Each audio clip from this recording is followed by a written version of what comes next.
Good morning, beloveds. I have cats, multiple. So if I'm distracted or you hear different noises, it is because I have cats. Or in this case, I'm about to duck out a screen. Okay.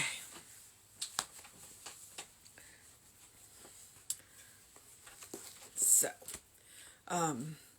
I'm in the guest room, and my elderly thyroid cat has taken up residence in here.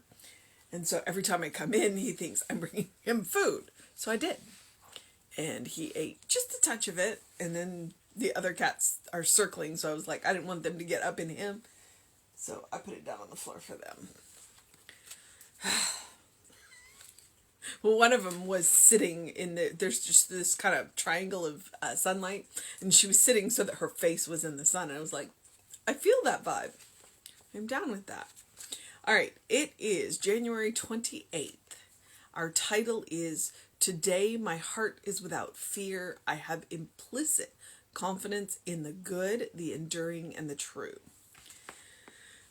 Our first quote is, though an host should encamp against me, my heart shall not fear. Though war should rise against me, in this I will be confident. And that is Psalm 27, 1 and 3. The next one is, when one cherishes no fear of anything, when one is not feared by anything, when one cherishes no desire, when one bears no hate, then one is said to have attained a state of Brahma. And that is the Mahabharata. Then the last one is, holiness is the best of all good. Happy, happy is the person who is holy with perfect holiness. The will of the Lord is the law of holiness, and that is the Zend Avesta. It may be pronounced Vesta. All right. Fear is the only thing we shall be afraid of. It is not the host encamped against us, nor the confusion of war around us that we need to fear. It is a lack of confidence in the good which alone should cause concern. Through inner spiritual vision, we know that evil is transitory, but good is permanent. We know that right finally dissolves everything opposed to it. In confidence then, and with a calm of peace, we know that the truth never fails to win every issue. The power of good is with us. The power of the Spirit is supreme over every antagonist. Then we should cherish no fear, and when we neither fear nor hate, we come to understand the unity of life, and then our lesson tells us that we have attained to the state of Brahma, conscious union of God, with God. Thus, the Zendavasta tells us that the holiness is the best of all good, and it hastens to add that there is no difference between the law of holiness, wholeness, or the divine will. In words, since the nature of God is peace, then the will of God is towards peace. Since the nature of God is love, then the will of God is towards love. Who knows not love, knows not God, for God is love. Which is definitely a quote. Today, my heart is without fear. I have implicit confidence in the good, the enduring, and the true. I enter into the conscious union with the Spirit. I am happy, whole, and complete in my divine self. Therefore, with joy, I enter into the activities of the day, and with confidence, I look forward to tomorrow. So I'm struck by two things. One being the idea of it'll be all right in the end, and if it's not all right, then it's not the end. Which he kind of said, because good will dissolve everything that's not good. Sometimes it takes time, because it takes time for us to recognize where it is coming from. One of the things that Science of Mind teaches is that evil is not a power in and of itself. Evil is a misuse of power. So therefore, when we know what the source of evil is, which is where the misuse is coming from, and we correct that, then evil ceases to be. It goes back to the no thing that it is, the nothing that it is. And so we have that power. And eventually, good will win out. Because, like we say, evil is not a power in and of itself. There is not an entity agitating for, there are people misusing power. And yes, there are people who are misusing power deliberately. But Jesse would argue, Reverend Jesse would argue, that even in that case, those people are trying, they're still after their good. They haven't come to the understanding that there's enough good for everybody, and you don't have to take good away from anybody to get your good. Okay, so the other thing is, especially when I was reading the quotes, it had that flavor of the idea of Buddhists non-attachment. And the best way I've ever seen that idea, that concept, non-attachment explained, is it's not that you won't own stuff. It's that stuff won't own you. And then I was reading something, and they were talking about, I'm a Star Wars fan. And I've watched a little bit of The Mandalorian, so I'm familiar with what they call the Baby Yoda, or Grogu, whatever is the name of him. And it's talking about attachment, and it's like, it's not that when it comes to people, treasure the people around you, treasure them, love them, engage with them, be with them. And when it's time for them to go,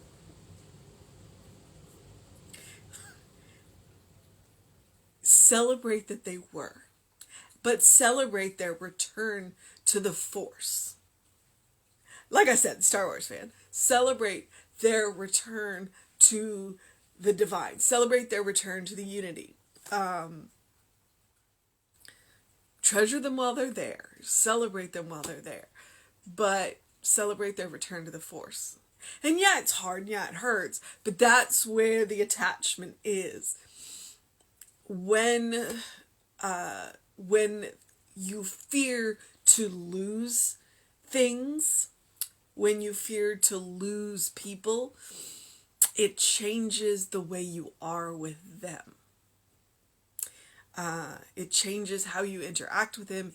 It changes your relationship with him, and that's where the trouble comes in. That's where the power is. So, when we say non-attachment, we don't mean that we don't mean not to love them. What we mean is to not fear to lose them. And that's what this is talking about today. It's about that fear. Because fear colors everything. And when we let it go and understand the good back of everything, the good underneath everything, then we can live more in peace, we can live more in joy, we can live more in harmony, we can live more in happiness. So, that's my idea. Today, my heart is without fear. I have implicit confidence in the good, the enduring, and the true. So, the Psalm 27, 1-3, and there's an "and" in here, and I think it's supposed to be a. Though a host should encamp against me, my heart shall not fear. Though war should rise against me, in this I will be confident. What am I confident in? I am confident in good. I am confident in God. I am confident that in the end, it will be okay. So that's Psalm 27, 1-3. Please go read, the whole thing. Then the Mahabharata is, when one cherishes no fear, of anything, when one is not feared by anything, when one cherishes no desire, when one bears no hate, then one is said to have attained the state of Brahma. Okay?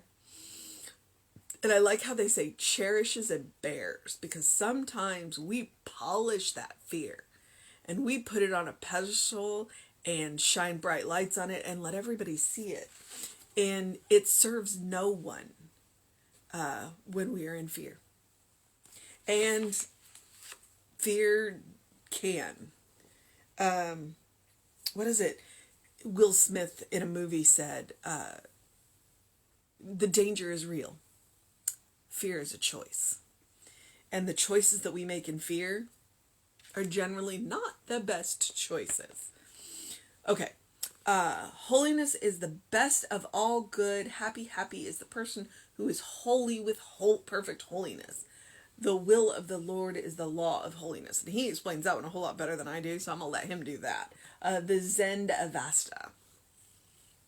Okay, so fear is the only thing we should be afraid of. There's a quote, is it Truman? Fear is the only thing, or it could be Churchill. Fear is the only thing we have to fear. It is not the host encamped against us, nor the confusion of war around us that we need to fear. It is the lack of confidence in the good, which alone should cause confidence. The danger can be real, but the confidence that we can get through it is the key. It doesn't mean that we're going to go out and make foolhardy choices. But if we can let go of the fear and we can see clearly, then we can thread the path. Through inner spiritual vision, we know that evil is transitory. It is a misuse of power, not a power in and of itself. But good is permanent because we believe that good is a power in and of itself. It is, spirit, mind, God. We know that the right finally dissolves everything opposed to it, which is why I said in the end. In confidence then, and with a calm of peace, we know that the truth never fails to win every issue. It may be in the long run, but the power of good is with us. The power of the Spirit is supreme over every antagonist. Then we should cherish no fear. Don't polish it up. Don't put it in a prominent place. It does have a job. It is to make you aware that there is danger. But once it has done its job, then set it aside and move forward because you got this. All right? And when we neither fear nor hate, we come to understand the unity of life, and then our lesson tells us we have attained the state of Brahma, which is the conscious union with God.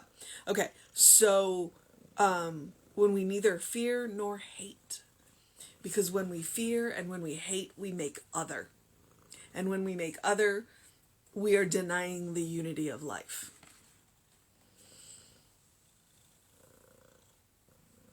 Thus, the Zen Avasta tells us that the holiness is the best of all good, and it hastens to add that there is no difference between the law of holiness, which in this case he is interpreting as wholeness, and the divine will. All right? In words, since the nature of God is peace, then the will of God is towards peace. We hear a whole lot of people talk about the will of God. We do. And the line in the sand that we have drawn is that we believe that the will of God is peace. And we look around at the natural world and go, yes. Since the nature of God is love, then the will of God is towards love. And then he ends that with a quote. Who knows not love knows not God, for God is love. All right. So, the little paragraph at the end. Today, my heart is without fear. I have implicit confidence in the good, the enduring, and the true. I enter into conscious union with the Spirit. That is the point of spiritual practice, to enter into conscious union. Because when you do it consciously, regularly, then you put it in the back burner of your subconscious, and you are always in union. And so when things happen and your subconscious and your unconscious and your reactions take over, then the union of you with spirit is that fine layer that will always be there to protect you. Your reactions will be more responses that way. I am happy, whole, and complete in my divine self. Therefore, with joy, I enter into the activities of the day, and with confidence, I look forward to tomorrow. Because I know in the end, it's all going to be okay. It's all going to be good. All right, so the mission today, should we choose to accept it?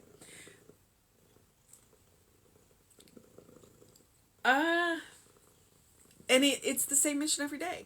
He explicitly states it in, I enter into the conscious union with spirit. That is the mission for today, to consciously enter into that union with spirit, with mind, with God, with good, with joy, with happiness, with peace, with harmony, to consciously enter it. And the way you do that is regular spiritual practice, and there is a wide variety to choose from, including the one I am about to suggest. Okay, the one I always suggest, to do something loving, do something kind, do something compassionate for yourself, whatever it looks like. It doesn't matter.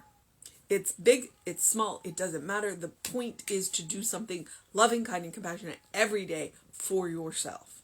All right. I hear a cat in the background. I'm going to have to go and see what that's about. So, please, every day, it is a spiritual practice. I'm encouraging you to create a habit. I'm encouraging you to create that default setting of loving, kind compassion for yourself. Because if you can do it for yourself, you can do it for anybody. Trust me on that. All right, beloveds. I also, as I always do, I encourage you to engage your mind and your body. I encourage you to drink plenty of water. I encourage you to go get a face full of sun. The sun just came out this morning, so but I did go for that walk. So, and whatever else you do, open the windows of your soul. Allow the breath of heaven to remind you do live in heaven. Right here, right now. It is all around us. It is up to us to look for the good and praise it, and that is how we see it. It's among the many ways, but it's a good one. And it's an easy one. So, because gratitude. All right. Have a great day, an amazing day, a wondrous day, an enchanting day, a magical day, a fascinating day, a purring day, a warm day, a snuggly day. This is a loving, kind, compassionate. It's a loving, kind, compassionate being, trust me. She's a great paperweight and keeps me sitting down. But, as I said, have a good day. And if that is too much pressure, simply have a day. Because you are enough, just as you are. You are a beloved child of God in whom God is well pleased, always and forever. All right, beloveds. Catch us on the social medias. Reverend David should be on around with you at 5 p.m. I'll be back around 9 a.m. Tomorrow is Saturday. It could be cold, though, so we'll see how long we're in the park. We'll see how many squirrels we get. Okay. And he has come back and wants his spot bet, so I need to move. Take care of yourself. Know that you're loved, and I will see you next time.